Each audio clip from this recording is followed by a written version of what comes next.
Hi යාළුවනේ, අද මම ඔයාලව අරගෙන යන්න හදන්නේ ඊශ්‍රායලයේ ජෙරුසලම් නගරයේ තියෙන සුද්ද වූ දේවස්ථානයකට. මේ දේවස්ථානය ජේසුස් ක්‍රිස්තුස් වහන්සේගේ ජීවිතයේ වැදගත් සිදුවීම් කීපයක් සිදුවුණු දේවස්ථානයක් විදිහට තමයි හඳුන්වලා තියෙන්නේ. ඉතින් ආයිබෝන් කියලා පිළිගන්න ඔයාලා සියලු දෙනාම මගේ NSD Ideas TV video channel එකට.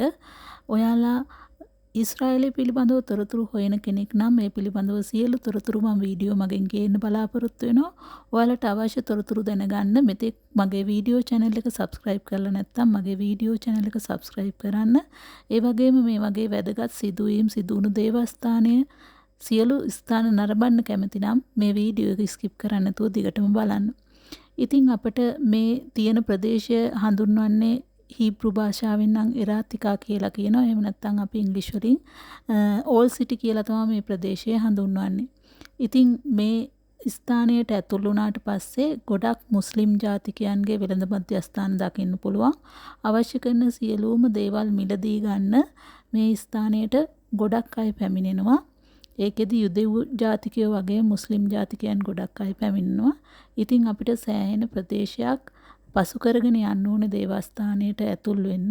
ඔයාලට මේ දකින්න හම්බ වෙන්නේ දේවස්ථානයේ බාරහාර වීම සඳහා අවශ්‍ය කරන ඉටිපන්දම් වගේ ඒ දේවල් සියල්ල ඔයාලට මේ වගේ තැන්වලින් මිලදී ගන්න පුළුවන් දකින්න හම්බ වෙනවා ඔයාලට. මම තොරතුරු සොයාගත්ත විදිහට නම් යේසුස් ක්‍රිස්තුස් වහන්සේ කුරුසයේ එන තැබුවට පස්සේ උන්වහන්සේගේ ශරීරය තැන්පත් කරලා තිබුණ ස්ථානය සහ උන්වහන්සේ නැවත උත්ථානය ලැබුවා යයි සැලකෙන ස්ථානයේ විදිහට මේ දේවස්ථානය ඉතාමත් වැදගත් තැනක් උසුලනවා. ජාත්‍යන්තර වශයෙන් දෙස් විදෙස් සංචාරකයන් රාශියක් මේ ස්ථානයට නිරන්තරයෙන් පැමිණෙනවා අපිට දැක ගන්න පුළුවන්. දේවස්ථානයේ සියලුම කටයුතු සිදු වෙන්නේ කතෝලික පියතුමන්ලා අතින්. දේවස්ථානයේ ඉදිරිපිට ඔයාලට මෙන්න මේ විදිහට දැක බලා ගන්න පුළුවන් දේවස්ථානයේ මේ දිනවල අලුත් වැඩියා කටයුතු කිහිපයක් සිදු කරනවා. නමුත් අපිට අපේ වෙඳුම් පිදුම් කටයුතු කිරීම සඳහා කිසිම බාධාවක් එයින් සිද්ධ වෙන්නේ නැහැ. මෙන්න මේ ස්ථානයෙන් තමයි දේවස්ථානයට ඇතුල් වෙන්න පුළුවන් වෙන්නේ. දේවස්ථානයට ඇතුල් වෙනවත් එක්කම මම ඔයාලට කලින් කියපු යේසුස් ක්‍රිස්තුස් වහන්සේගේ සිරුර තැන්පත් කරලා තිබුණ ස්ථානය තමයි දකින්න හම්බ වෙන්නේ. ඊට අමතරව ඒ සියලුම දේවල් මෙන්න මේ ආකාරයට ඉතාමත් ලස්සනට චිත්‍රයට නගලා තියෙනවා. ඇත්තටම දකිද්දිත් කාට වුණත් ආගම් ભેදයකින් තොරව කාට වුණත් ඉතාමත් දුක හිතෙන සිදුවීමක් තමයි මේක. එතනින් පස්සේ අපිට තවත් චුට්ටක් දුරට ඇවිදගෙන යද්දී අපිට දකින්න පුළුවන් ඉතාමත් ලස්සනට නිර්මාණය කරලා තියෙන මරිය මෞතුමියගේ පිළිරුවක්.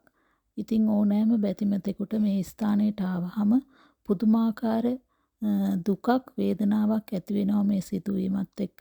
ඒ වගේම පුදුමාකාර ශ්‍රද්ධාවක් ඇති වෙන්නේ සුද්ධෝත්තමයන් වහන්සේට උප්පත්තිය ලබා දුන්න මරිය මෞතුමියත් එතනින් ඉදිරියට යද්දී යේසුස් ක්‍රිස්තුස් වහන්සේගේ පිළිරුව මෙන්න මේ ආකාරයට අපිට දැක ගන්න පුළුවන්. ඉතින් ආගම් ભેදයකින් තොරව මේ ස්ථානයට එන ඕනෑම කෙනෙක් යේසුස් ක්‍රිස්තුස් වහන්සේගේ මේ පිළිරුව ඉදිරිපිට හිස නමලා ආචාර කරලා තමන්ගේ ඉල්ලීම් ප්‍රාර්ථනා සිදු කර ගන්නවා. තමන්ගේ දුක කියන ආකාරය අපිට දැක බලා ගන්න පුළුවන්. ඉතින් එතනින් එහාට අපට පුළුවන් ඉටිපන්දමක් දැල්වලා තමන්ගේ බලාපොරොත්තු ප්‍රාර්ථනා ඉල්ලීම් යේසුස් ක්‍රිස්තුස් වහන්සේගෙන් ඉල්ලන්න. ඉතින් මේ වගේ විශාල පිරිසකගේ දුක්ඛම් කටළු වලට ඇහුම්කන් දෙන ඉතාම සුද්ධ වූ දේවස්ථානයක් තමයි මේ ඔයාලට දැක බලා ගන්න ලැබෙන්නේ. ඉතින් නිරන්තරයෙන්ම මම දකිනවා මම යන හැම අවස්ථාවකම දෙස් විදෙස් සංචාරකයන්ගෙන් මේ දේවස්ථානය පිරීලා තියෙනවා. ඔයාලට දකින්න පුළුවන් මේ දේව මන්දිරය ඇතුලේ ඉතාමත් ලස්සන ගෘහ නිර්මාණ ශිල්පයක් තියෙනවා. ඒ වගේම තාමත් අලුත් වැඩියා කටයුතු සිදු වෙමින් ඒ දේවල් ඉතාමත් නිවැරදි ආකාරයට නඩත්තු කරනවා. ඉතින් මේ දකින්න හම්බෙන්නේ ඔයාලට ඉටිපන්දම් දැල්වන ස්ථානයක්. ඉතින් මේ ස්ථානයේ තමයි මම කිව්වේ යේසුස් ක්‍රිස්තුස් වහන්සේගේ සිරුර තැන්පත් කරලා තිබ්බා කියලා. මේ ඔයාලට මේ චිත්‍ර වලින් දැක ගන්න පුළුවන් ඒ සියලුම සිදුවීම් ඉතාමත් පැහැදිලිව ඉතාමත් ලස්සනට නිර්මාණශීලීව දේවස්ථානය ඇතුලේ චිත්‍රයට නගලා තියෙනවා. ඉතින් විශාල භූමි ප්‍රදේශයක මේ දේවස්ථානය පැතිරිලා තියෙනවා. ඉතින් මේ මම කියපු නගරය තමයි මේ ඕල් සිටි කියන නගරය. අපිට පුළුවන් බස් රථයෙන් යන්නත් පුළුවන්. ඒ වගේම අපිට කෝච්චියෙන් එහෙම නැත්නම් ලයිට් ට්‍රේන් එකෙන් යන්නත් පුළුවන් ගිහිල්ලා මේ ඕල් සිටි කියන ප්‍රදේශයේ ඒ හරියට අපි කියනවා ඩමස්කස් ගේට් කියලා. ඒ ප්‍රදේශයේ ඒ ස්ටේෂන් එකෙන් අපිට බැස්සට පස්සේ පොඩි දුරක් තමයි යන්න තියෙන දේවස්ථානය ඇතුළට ඇවිදගෙන. ඉතින් ගිහිල්ලා ඔයාලට මේ සුද්ධ වූ දේවස්ථානය නරඹන්න පුළුවන්. එහෙම අවස්ථාවක් නැති අයට තමයි මම මේ වීඩියෝ එක අරගෙන ආවේ.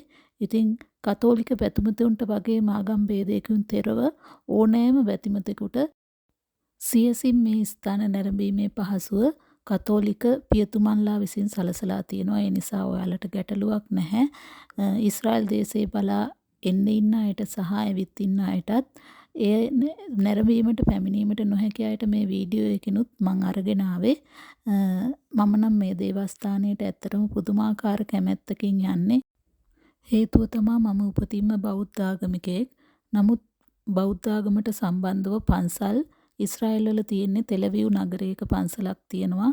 ඒ ස්ථානයේ පමණයි. ඒ නිසා අපිට නිතර තෙලවිව් පන්සලට යන්න නොහැකි නිසා අපේ දුක, අපේ සිතේ සැනසීම ලබා ගැනීම සඳහා අපි නිරන්තරයෙන් යන ස්ථානයක් තමයි මේ ජෙරුසලම් පිහිටලා තියෙන මේ සුද්ධ වූ දේවස්ථානය.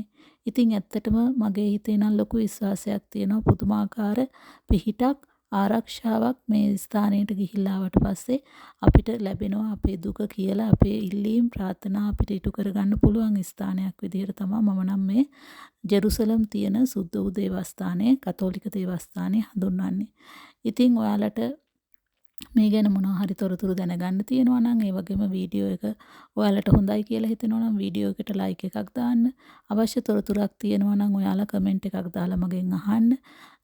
ඊශ්‍රායල් වල තියෙන වැදගත් ස්ථාන වගේම ඊශ්‍රායල් වල ජොබ් පිළිබඳව සාත්තු සේවය, කන්ස්ට්‍රක්ෂන්, ඒ වගේම ඇග්‍රිකල්චර්, අලුතෙන් පටන් අරගෙන තියෙන හොටෙල්, රැකියාව පිළිබඳව සියලු තොරතුරු මම අරගෙන එන අතරම මේ වගේම ඔයාලට නරඹන්න පුළුවන් වැදගත් ස්ථාන පිළිබඳවත් වීඩියෝ ඉදිරියේදී මම අරගෙන එන්න බලාපොරොත්තු වෙනවා. එහෙමනම් නැවත හමු වෙන තුරු ඔයාලා සියලු දෙනාටම තෙරුවන් සරණයි. ජේසුස් වහන්සේගේ පිහිටයි.